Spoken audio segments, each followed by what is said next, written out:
Hello and welcome to Sharon, Massachusetts. We are very fortunate. We have incredible wildlife sanctuary, and a group of us, Sharon Friends of Conservation members and Sharon Historical Society members, went for a geological hike this weekend.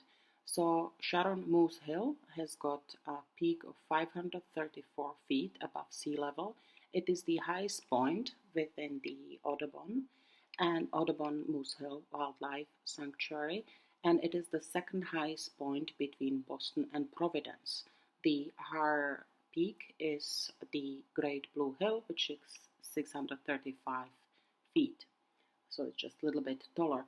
So Gaurav, the president of Sharon Friends of Conservation, invited Erika, the geologist, and she told us many interesting things about the hill itself and the geology of it.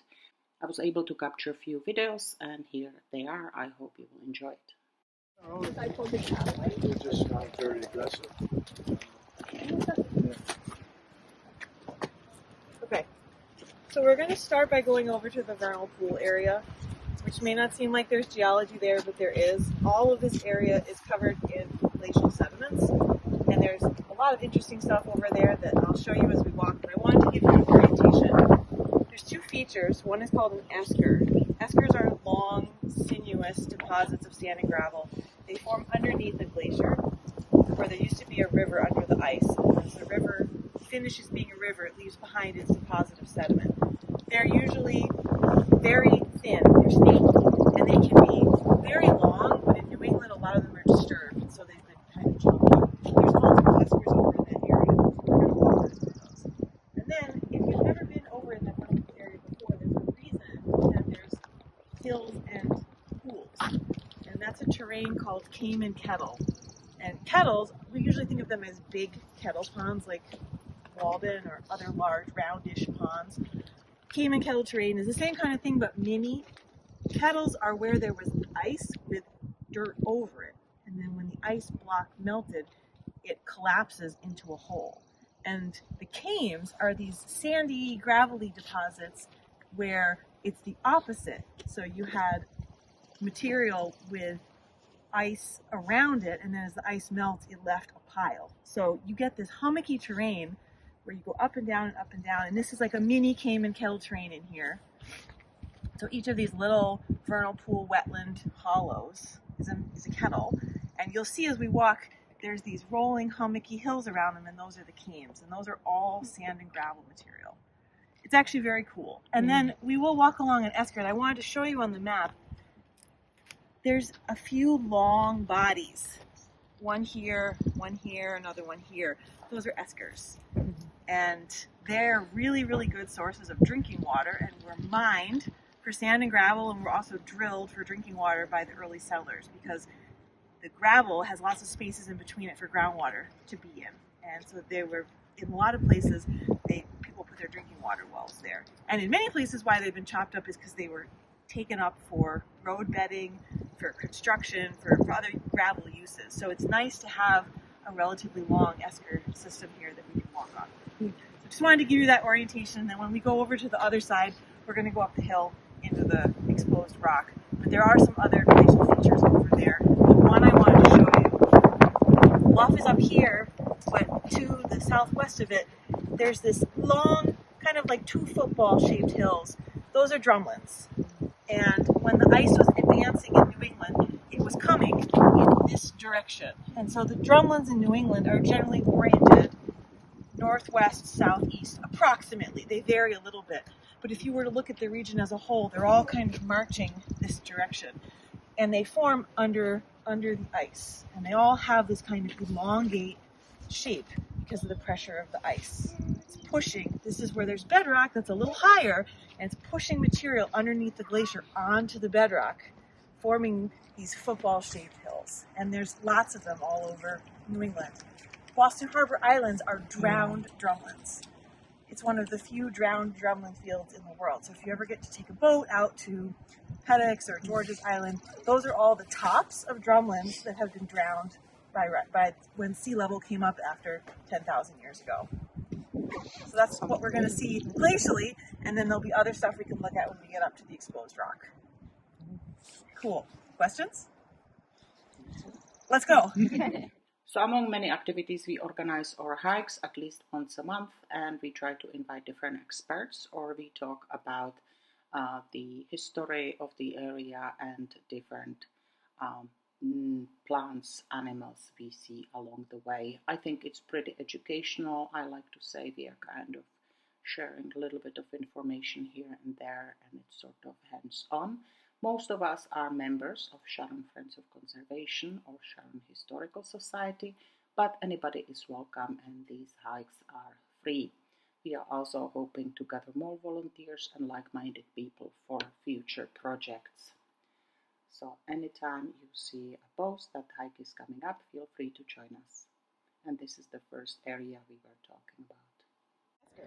If you turn this direction and that direction, we're kind of on a long ridge. And then there's another long ridge that's approximately parallel to us. These are both part of this escarpment. You can imagine when this forms, they were under several thousand feet of ice. So we're underneath the ice. We're in a river channel that's flowing underneath. We're being battered all around by what you observed very well as rounded, tumbled-looking rocks. So all of these rocks are rounded because they've come a long way by water. And when rocks are moved by water, they round off. So most of these rocks came from somewhere in southern or central New England. They didn't come from super, super far away. We will probably see stuff where there's material from the North Shore, from the granites on the North Shore. Some stuff comes as far away as Vermont, New Hampshire, southern Maine, but all of it is from within the region, coming under the ice and is being moved by these under ice rivers. So that's what we're standing on. That's what this material looks like. Long bodies. And as we go, we're going to start getting into the hummocks, the Cayman kettle. Where would the water flow? Under the ice and not on top of it? Great question. Because that's the ice and the rock the water is lubricating the glacier. So there are parts of the glacier that are melting always. Underneath, there's this constant melt freeze happening. And the meltwater moves along the interface between the rock and the ice. Because it's not raining during that time, it's only snowing. So there's no wet precipitation, there's no liquid precipitation falling on top of the glacier. All of the water that's coming onto the glacier is snow. But it's so heavy that it's melting and freezing underneath. And that water is moving, and it's part of what keeps glaciers moving is that lubrication of the water underneath. So this kind of ridge kind of thing that we're standing on is the esker. Yeah. And Yep. how do you differentiate that this is an esker and not another, or are they all eskers? Anything that you see like this? Eskers are really particular on the landscape because they're the only feature that's very long and thin. Yeah. So that's how we would know that it looks different than other kinds of features that might be rounder or wider. Eskers are the only kind of glacial feature that forms these thin, curving ridges. Do they tend to be oriented along the flow of the glacier? Along the flow, but they can be Why is that? graded. Okay. So they, Yeah. like here on the topographic map, they're kind of like this. They're not just straight and parallel. Okay. Generally, it has to do with as the ice is moving, the water's moving along. Yeah, of course. You wouldn't get water flowing That's right, crossways. because it'll get the glacier would come over it. Yeah. Yeah. Makes Yeah, sense. so it's flowing along with the glacier. Yeah. Yep. Okay, let's go a little further. Yeah. Great question. And we Yeah, so he basically looked for... I'm not sure which kind of rocks do you see. I've seen rocks. Yeah. So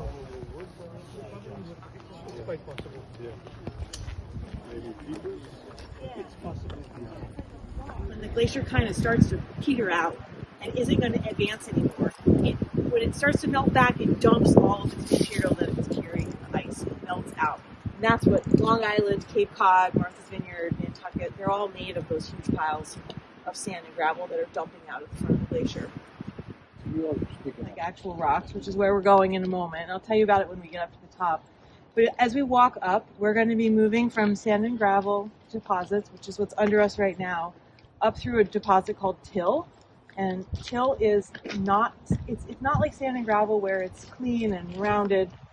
Till is all of the junk that accumulates underneath the glacier and then gets smashed onto the bedrock. So it has sand, gravel, but it also has silt, it has clay.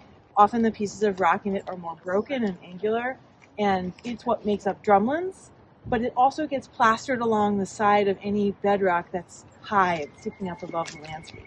And we're going up to a bedrock rise that's high above the landscape, and it's bare on top, but around the outsides it's plastered with till. So we're going to be moving from one kind of glacial material up through another to the rock that's peeking out on top. So it's under your feet as we walk. And we'll probably stop and look at a couple things along the way before we get to the top. They must have come in and dumped some stone on the path. I said, no, this is actually coming out of the glacial formation. Wow. So And this these roots were once underground. absolutely. So all of this was once porous soil, and as it erodes, it's pulling out the rocks from the glacial formations. Well, it's removing the fines. It's right? removing the fines. Yes. Because water does come through here, washing the sand, the silt, the clay out of here. Because we're up into the till now. Fines, F-I-N-E-S? F-I-N-E-S. Fine-grained material. So, and then we came to the bluff. There are, by the way, two different peaks, and this is not the highest point. This is 491 feet above sea level.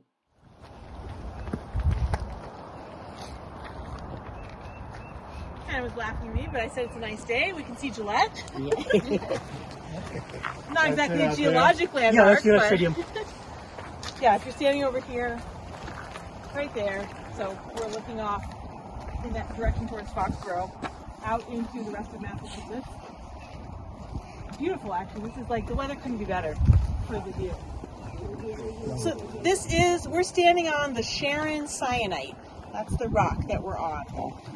And you might say, well, what is a syenite?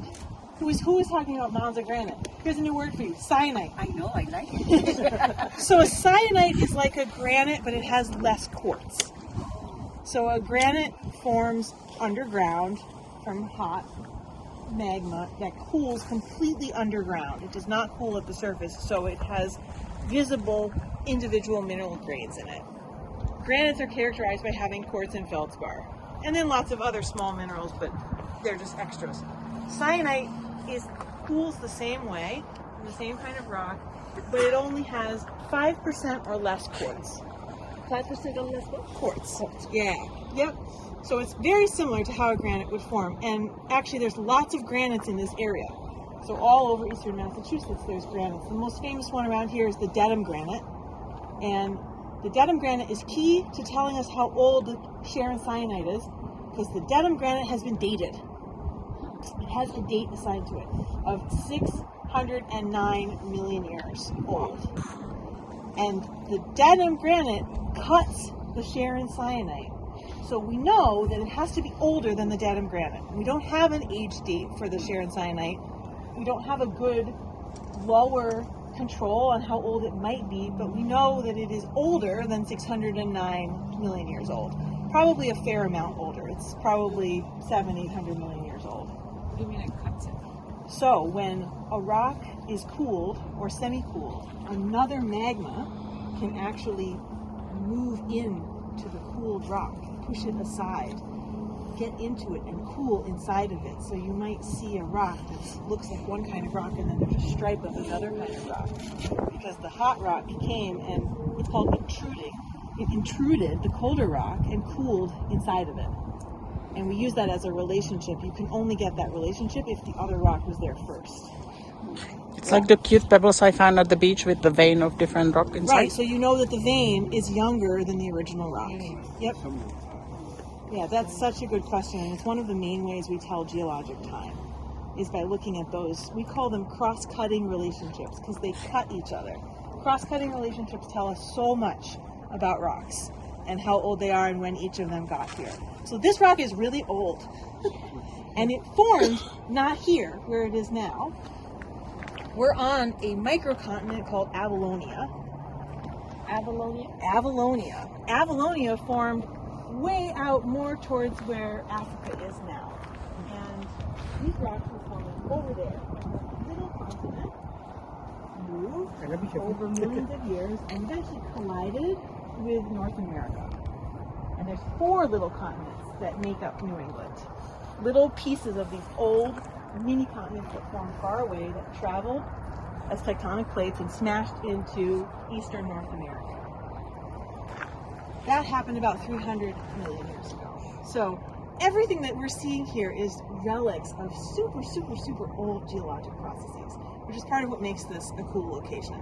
Is we're sitting on something, not only are the rocks old, but everything that's happened to them is old. So they weren't even part of North America until 300 million years ago.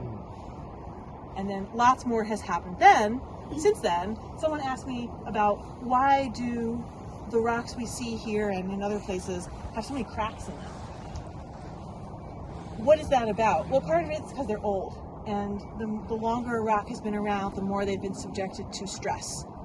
So when a microcontinent smashes into a big continent, which happens over a long period of time, it creates stress in the rocks.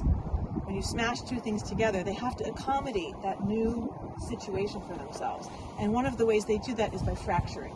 So what we're seeing is a lot of fractures that formed to accommodate stress in the rock. And because these are so old, there's multiple sets of fractures because different periods of stress have been subjected on these rocks. So they tell a history of a long and tortured past. And now they're just sitting here at the surface, eroding, and we get to come and look at them. Eastern North America is what's called a passive margin. So we don't have a lot going on geologically anymore. We don't have a lot of earthquakes. We don't have any volcanoes. There's not much happening here. If you think about somewhere like the West Coast, where there's lots of earthquakes and volcanoes, and it looks really, really different. The mountains are big. The ocean is right up, these steep, deep shorelines. That's an active margin. There's a lot happening out there because there's many large active faults. Lots of tectonic activity. On the East Coast, not much is happening anymore. That's why you look like it here. That's why we like it. It did in the past. Yep, it did. And that's hundreds of millions of years ago. So there's other formations in this part of southeastern Massachusetts that are volcanic formations. And those are also really old. So when all of this was forming, under the ground, there were also volcanoes at the surface, hundreds of millions of years ago. So it's preserving a much more active past, but it's a quiet present. So you might say, why do we have earthquakes at all then? And it's because the Earth as a whole is always moving. The tectonic plates are always moving. And so we're always accommodating that motion across the whole Earth. There's just not very much motion here in the Northeast and along the East Coast of the United States. So we get mini earthquakes, small ones, infrequent. We don't have active faults the way that they do on the West Coast. But 300 million years ago, there was lots of activity, and that's what we're seeing preserved here in those fractures. Do you know what a fresh exposure this rock looks like? It's a good question. There's probably not one around here. Some of these pieces of it? Maybe not. Maybe not. Probably those are the remnants of till material digged over the top of this. We may be able to find a fresh exposure. It's a kind of grayish, pinkish rock. Looks a little bit like a granite. There's another granite more famous than the down granite. Which one is it? Quincy granite. A Quincy granite, Yes. it's true. But we're not in Quincy. How many towns is the cyanide in? It's in Sharon. It's in part of Walpole. And it extends a little bit north of Sharon, south of Sharon. It's not a huge formation. Is it Rattlesnake Hill too? Rattlesnake Hill is different granite, actually. Rattlesnake Hill is a small pluton that intruded the other. Rattlesnake Hill is younger than the syenite and the Dedham granite. It's one of the younger granites. So if you go to Moose Hill Sanctuary, I highly recommend this hike. The bluff trail is fantastic, and the view is worth it. And definitely to view Gillette Stadium from high up is pretty incredible. Okay. So if you want to just carefully come through here and take a look at this lichen. I'm not a lichen expert, but Rob and I learned what this one was. Umbilicaria, right? Umbilicaria. And why is it called umbilicaria? Like Belly button. That's right. It's Does it- connected to the rock with a little Oh, it has umbilicus, yeah. Oh, no kidding. How adorable. So when it's wet, this is like, when we were here last time, this was so plush and lush. It looked like lily pads. But this is what it normally looks like. It curls up and dries. And it's supposedly edible, right? But yeah, you said you mentioned not Not off the rock. not off the rock. Yeah. You have to be really. I hope you were able to enjoy this video and you learned something new. Erika did a fantastic job and I would like to thank her from everybody. And if you would like to join us for future hikes, you can keep an eye on the Sharon Friends of Conservation website or Sharon Historical Society or Facebook pages and groups. Thank you for watching Sharon Local History.